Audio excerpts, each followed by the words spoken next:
Our third World Championships, and it's a great event every year, and it's really starting to take on, some more meaning within the community, where it's an honor to represent your country and win a World Championship title for your country.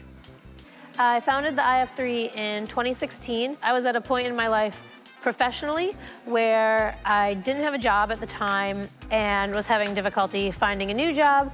And I always thought the sport had so much potential to be an Olympic sport and really be a legitimately recognized sport.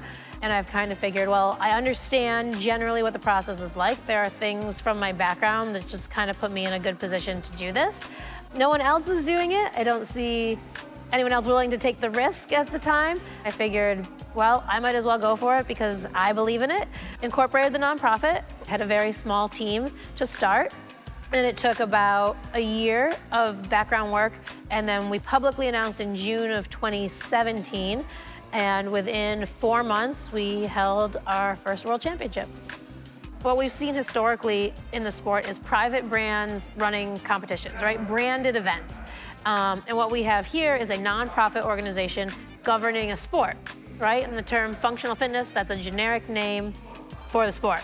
A brand, a trademarked brand name cannot be a sport. For purposes of the Olympic movement, that's really important to kind of know and distinguish. And sometimes that gets confused in our community. So we've had to do a lot of sort of education on that point, but we have a board of directors who governs things and kind of helps run the organization. And then we have committees who make a lot of our specific decisions. And really it's people amongst the community who are serving on these committees and doing this work to grow the sport.